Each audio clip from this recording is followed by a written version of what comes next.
Senhor presidente, senhora presidente, senhores e senhoras deputadas. Em homenagem ao discurso acadêmico feito pelo deputado Sérgio Majesco, eu vou procurar também falar da situação da forma ampla e não da forma localizada. A nossa Constituição Federal, de 1988, ela, quando foi criada, era um momento de demagogia total no país, onde forças políticas, sindicatos e forças de organizações resolveram incluir na Constituição de 88 coisas que não eram de Constituição e sim de leis, com o objetivo de cada um se proteger. Aí o pessoal do cartório fez lobby para se proteger da Constituição, o pessoal dos sindicatos protegeram os servidores públicos em excesso da Constituição, todo mundo foi lá e garantiu na Constituição o seu direito, o seu interesse pessoal. É tanto que o presidente Sarney, quando foi promulgada a Constituição, ele fez esse comentário: essa Constituição vai viabilizar o Brasil. Então, quando eu vejo a pessoa dizer, não pode mexer com fulano porque tem direito garantido. Olha, mas se o direito foi mal garantido, a justiça tem exatamente que examinar o que é dado como direito. Porque não basta que a lei seja feita e ela entre em execução para que aquele direito seja realmente justo. Então, o que fez a Constituição Federal? Ela embutiu, tanto é que a nossa Constituição Federal é uma das maiores do mundo. A dos Estados Unidos tem pouco mais de 17 artigos. A nossa aqui tem 200 e quase 300 artigos. E ela, então, entupiu o poder público de direitos e vantagens e deu no que deu. O Brasil faliu. O gasto público é superior à arrecadação.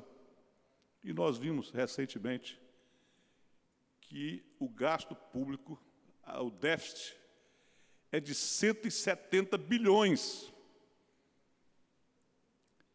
E por que ocorre isso? Porque atribuíram à administração pública pagar aquilo que a administração pública não tem dinheiro para pagar, sobre a égide da imposição de que é direito adquirido. Então, todos que colaboraram com isso fizeram uma lei para inviabilizar a prestação de serviço público. Esta, sim, é a finalidade do poder público. É prestar serviço público de qualidade, é construir serviço público de utilidade e não viver só em função de pagar folha e custeio. Por isso que veio recentemente, depois da Constituição, veio a Lei de Responsabilidade Fiscal, porque já tinha se percebido que, se não tivesse um limite, os gestores públicos iam acabar inviabilizando o Estado brasileiro. Mas, mesmo com a Lei de Responsabilidade Fiscal, apareceu um jeitinho nos tribunais de contas do Brasil, tanto da União como dos Estados, e não cobraram severamente dos gestores a aplicação correta do recurso público. Então, a máquina ficou mais pesada do que a arrecadação. Aí eu pergunto, transferindo essa crise para o Espírito Santo, o Espírito Santo passou 2015, 2016, fazendo o dever de casa em cima do cumprimento da Lei de Responsabilidade Fiscal, tentando gastar só o que arrecada, passou 2 anos pagando funcionário e custeio. E pagando funcionário da folha que o Estado encontrou em 2015. Houve uns cortes de 20% de cargos, houve diminuição da prestação de serviço, houve uma choradeira no campo político, porque os políticos querem obra, querem trator, querem máquina, querem estrada, mas não tem dinheiro, mas querem. E aí foi se transformando o Espírito Santo num aplicador da Lei de Responsabilidade Fiscal para sobreviver. É lógico que quando estourou a crise do Rio Grande do Sul, um estado tradicional do país, quando estourou a crise de Minas Gerais e quando estourou a crise do Rio de Janeiro, é que se percebeu que era necessário fazer um ajuste da máquina pública sob pena do Estado não ter condições de cumprir seus compromissos. Daí, voltou-se ao que era costumeiro, buscar o socorro do Estado, do governo federal. E o governo federal, a vida inteira para fazer política, financiou esse déficit ao invés de obrigar que cada Estado, cada município, cumprisse a lei de responsabilidade fiscal como obrigação de manter o serviço público, como prestador de serviço e não como pagador de direitos e deveres ilegais. É justo receber auxílio moradia sem estar fora da moradia? É justo vender férias por 14, 40, 150 mil reais no final do ano e não gozá-las se tem direito e é obrigado a gozar férias? Todo esse custeio que foi construído, ele é lógico que beneficiou só as classes maiores. Beneficiou desembargadores, juízes, promotores, conselheiros, coronéis. Esses que estão perto do poder se beneficiaram, se ajeitaram. Por que tem crise na polícia militar hoje? É porque os coronéis cuidaram da vida deles e largaram os cabos de soldado para trás. Quem é que não sabe do aumento maior que os coronéis e os oficiais tiveram em detrimento da tropa? Por que eles não tiveram grandeza de, na época, lutar por um aumento igual? Porque eles ficam no puxar-saquismo do governo, conseguem trabalhar a situação deles e deixar os cabos soldados para trás. Por isso que gerou essa diferença tão grande que é observada no dia de hoje. Hoje ainda falava para um repórter do Valor Econômico, que tentava insinuar que quem é que estava politicamente querendo fazer pressão para essa crise, e dessa pergunta envolveu o nome da senadora Rose de Freitas e envolveu o nome do deputado da Vitória. Então eu disse para eles, olha, como que um parlamentar que é policial, que está na atividade política mais relacionada com os policiais, vai deixar de defender a categoria? Qual é o crime que tem nisso? Não tem nenhum crime. É um direito livre do parlamentar e cada uma que defende os interesses das suas representações. Então é absurdo você querer condenar uma pessoa que está lutando por uma representação, seja ela justa ou não. Isso é como no crime, é como no tribunal do júri. Não é porque o cidadão matou a mãe com 19 facadas pelas costas que ele tem que ser julgado sem defesa. E o parlamentar é um advogado da sociedade. E aqueles parlamentares que ainda são eleitos e que têm a representação de classe, é obrigado a fazer isso, para fazer jus ao apoio e à importância do seu mandato. Então, nós não temos que procurar responsáveis, porque representa a sociedade, porque representa os segmentos. Nós temos que procurar é achar onde está o nó da questão. E nós ficamos avaliando essa semana. E já tinha imaginado que essa mídia nacional e internacional que o Espírito Santo conseguiu, graças ao governo do Estado, mas graças também à Assembleia, de fazer o dever de casa e fazer o ajuste fiscal, ela ia causar inveja. E eu sabia, e já se percebia, que pelo comando atual do PMDB no Brasil, partido que se transformou num algoz da sociedade, em representações políticas que não enaltecem a nação, eles iam atacar o Espírito Santo, porque aqui o governador é do partido. E como ele estava se destacando por estar aplicando aquilo que todos os governadores e os governantes deviam fazer, ele seria a vítima de um ataque político. E tanto é que o Rio de Janeiro, que é governado pelo PMDB, depois de ter roubado a estrutura toda do governo do Rio de Janeiro, tem um ex-governador, inclusive, preso, o governador atual deu um aumento para a Polícia Militar de 10% ou 12%. Uma parte. Sem estar pagando salário em dia e ainda devendo 13º aos policiais. O que é isso? Temos que elogiar uma atitude dessa? Agora acabou de sair aqui do UOL. O governo do Rio conseguiu a aprovação do governo federal para mandar as tropas também para lá, do Exército e da Força Nacional. E por que eles estão fazendo isso? Porque eles traíram a população do Rio de Janeiro e ainda abusam do comportamento social ao apresentar aumento para uma categoria que não está recebendo nem o salário em dia.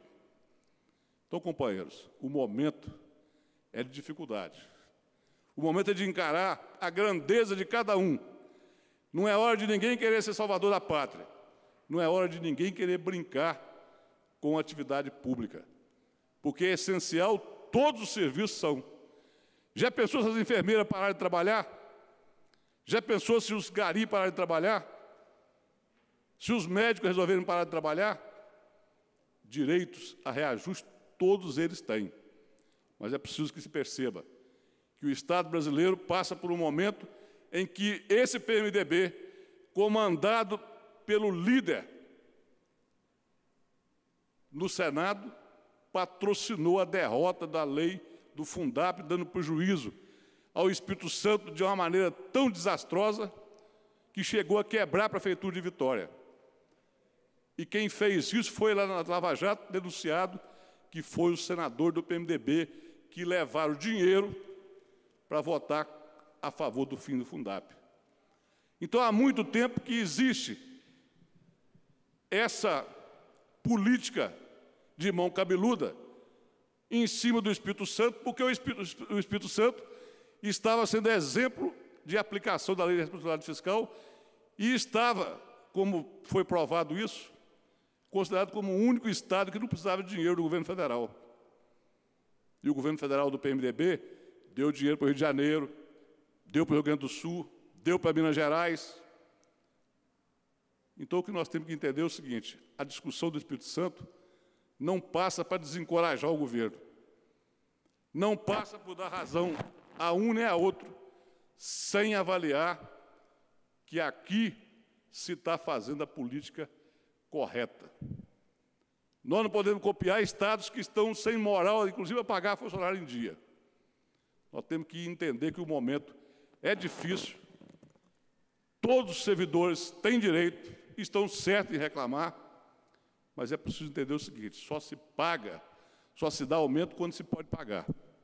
Quando não se pode pagar, tem que haver entendimento, tem que haver uma discussão de que esses reajustes possam vir gradativamente para não comprometer o geral. O Espírito Santo não pode virar Rio de Janeiro, onde a corrupção e a política feita sem responsabilidade tomou conta do Estado. Quebrar o Rio de Janeiro como o PMDB quebrou é uma demonstração clara de que não vale a pena ceder com a responsabilidade fiscal, com a legalidade, em detrimento da demagogia de dar aquilo que não é seu para poder inviabilizar o funcionamento da máquina pública como um todo. O Estado não existe só para os servidores, o Estado existe para os servidores e para os pagadores de impostos.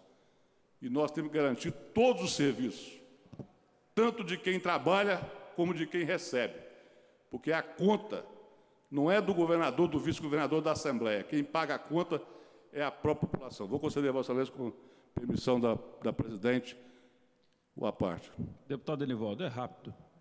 Vossa Excelência, me citando no seu discurso, ele coincide com meu pronunciamento, agora há pouco, em relação ao apoio à instituição da Polícia Militar, que tem que ter o seu respeito, e toda a minha defesa, no decorrer desses dias, o respeito foi solicitado e defendido por mim claramente e de posição firme no diálogo. Agora há pouco, Vossa Excelência contextualizou comigo ali na mesa diretora que as nossas ações foram corretas quando abordados pelas entidades de classe. Nós, inicialmente, eu liguei para Vossa Excelência, que não pôde atender, mas compareceu aqui nessa casa, solicitamos ao presidente dessa casa que legitimamente, como representante do povo, e pode falar por todos nós, recebesse aqui as entidades de classe. Então, eu estou reiterando o que Vossa Excelência falou, além da defesa da nossa instituição, o formato da condução do nosso trabalho enquanto representante também da nossa classe e em defesa da paz social. Eu, deputado, defendo a sua participação, acho justa, acho correta, e estarei também atento a qualquer tipo de retaliação que Vossa Excelência sofrer por estar defendendo sua categoria. Vossa Excelência pode contar comigo, porque eu acho que é uma obrigação do parlamentar estar coeso com a sua categoria e defendendo os interesses da sua categoria. O que eu gostaria só de finalizar, senhor presidente, dizendo o seguinte, que exemplo de quem defende ética tem que defender responsabilidade fiscal. Não é justo que quem se diz correto, quem se diz ético, defender a quebradeira do Estado, mesmo que seja por temporária, mas nós temos que defender a responsabilidade fiscal. E é o que faz o Espírito Santo hoje. Não pode se dobrar e não pode se quedar a esse tipo de pressão de qualquer membro da sociedade, para poder deixar de discutir suas questões. Então, quero manifestar o meu apoio ao deputado da Vitória, o meu apoio às organizações da Polícia Militar, por lutar pelos seus direitos. Não vamos misturar, não vamos fazer a polícia virar inimigo do governo, porque não existe necessidade disso. A polícia luta pelo direito que tem.